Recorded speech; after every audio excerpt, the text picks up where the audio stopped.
Greetings everybody, Maximus here. I sure hope you're doing well, wherever you may be all around this great big world of ours. So is everybody getting ready for the holidays? They're coming up fast, you know. As you can see, I'm cozy here in my private mountain ski villa. The snow is falling, the fireplace is crackling, and the cocoa is oh so warm. So I'm getting ready.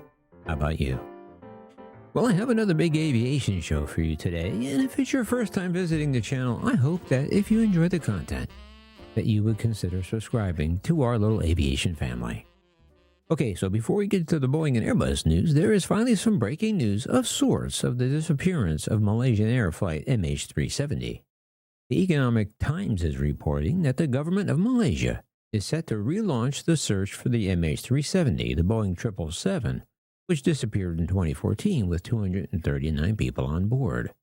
Transport Minister Anthony Loki confirmed in Parliament on November 5 that the country is in advanced talks with Ocean Infinity, a U.S.-based marine exploration company, to resume the search. The new proposal outlines a 15,000 square kilometer area off the coast of Western Australia in the southern Indian Ocean, where the plane is believed to have crashed. The search will be conducted under a no-find, no-fee agreement, meaning Malaysia would only pay if the wreckage is discovered. The recovery team, Ocean Infinity, has requested a $70 million fee if successful, similar to its previous offer in 2018. Loki stated that the proposal is credible, based on the latest expert analysis, and is currently being negotiated. If finalized, the Malaysian government would need to seek cabinet approval before proceeding. Flight MH370, which vanished from Kuala Lumpur to Beijing, remains one of aviation's greatest mysteries. However, the governments of Malaysia and Australia had given up on searching for the missing jet until late in 2023, when fisherman Kit Oliver netted a large portion of the wing of what he says has to be from a jumbo aircraft. When the news of his find went viral, experts still refused to expand their search, standing by their initial data, indicating that the aircraft most likely crashed in the southern Indian Ocean, though previous searches in the area failed to locate any wreckage. 120,000 square kilometer search by Malaysia, China, and Australia from 2014 to 2017, and another attempt by Ocean Infinity in 2018, yielded no significant findings despite the large-scale efforts and costs. The search for MH370 is expected to continue attracting significant global attention as officials push forward with new efforts to uncover the truth behind the aircraft's disappearance of one of the greatest mysteries of all time. So let's finally hope that this mystery once and for all can be solved, and hundreds of agonizing family members can at least achieve some closure. Well, turning now to Boeing news. Now that Boeing has settled their machinist union strike after making the union an offer that they just couldn't refuse, Boeing is garnering further goodwill with its employees and the public alike, as new CEO Kelly Ortberg sent out a message to all Boeing employees, notifying them that the company will return all the pay they lost during the strike, which was caused by thousands of workers being furloughed from the company. But thankfully for them, their absence was short-lived due to the quick resolution of the strike. In his memo, Ortberg said, "I know these past few months have been difficult for our company, and for many of you personally." He said, "As we have navigated through this work stoppage, we asked many of you to take a furlough to support our cash conservation efforts. Your sacrifice made a difference and helped the company bridge to this moment." He continued, "We want to acknowledge your support by returning your lost pay." The furlough program, which Boeing had never previously conducted and applied to only non-union employees, was stopped after just a month, so those affected had lost only 1 week's pay. Many applied for unemployment benefits but didn't receive them because the state doesn't pay for the first week of unemployment. However, those furloughs are separate from the involuntary layoffs announced in October aimed at reducing the company's overall workforce by 10%. Sadly for those involved, those job cuts are still in the works, with employees set to hear next week who will have to take the cardboard box walk of shame.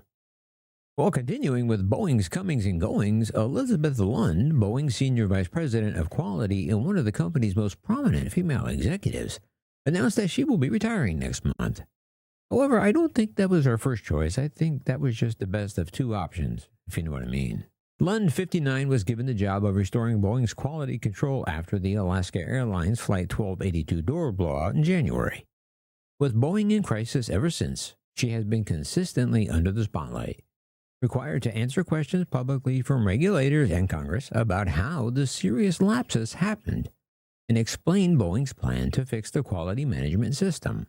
A month after the Alaska blowout, Lund was tapped to lead Boeing's quality control after the FAA gave Boeing 90 days to come up with a plan to fix its management of product quality. Interviewed by the NTSB in June, Lund admitted that a major push in 2019 to cut the number of Boeing quality inspectors by then head of quality Ernesto Gonzalez Beltran had been a mistake. And at the time, Lund told the NTSB, "We are undoing much of what was done there. We have undone it, and I don't think that we appropriately controlled and looked at all the risks involved when they did it." But later that month, at a press briefing last June, Lund got Boeing in more hot water when she commented on details about the Alaska Airlines incident that had not been previously publicly disclosed. As a result, the NTSB sanctioned Boeing after Lund blatantly violated NTSB investigative regulations by providing non-public investigative information to the media and speculating about possible causes of the January 5 door plug blowout. And like I said, as a direct result of Lund's blunder, the NTSB sanctioned Boeing by removing their access to the investigation to the Alaska Air blowout. Then in August, Lund faced intense questioning by NTSB Chair Jennifer Homenday during a public hearing over progress in restoring quality. So yeah, like I said, she had two choices and she chose to jump rather than to get pushed. Boeing said Doug Ackerman, who has been serving as Vice President of Supply Chain and Fabrication Quality, will succeed Lund. Well, Boeing's new CEO has been busy doing a great job putting out fires everywhere, as now he's turning his attention to another Boeing problem child, and that being Spirit AeroSystems. Reuters is reporting that Spirit AeroSystems and Boeing are close to reaching a funding agreement that would give a cash lifeline to the struggling Boeing supplier.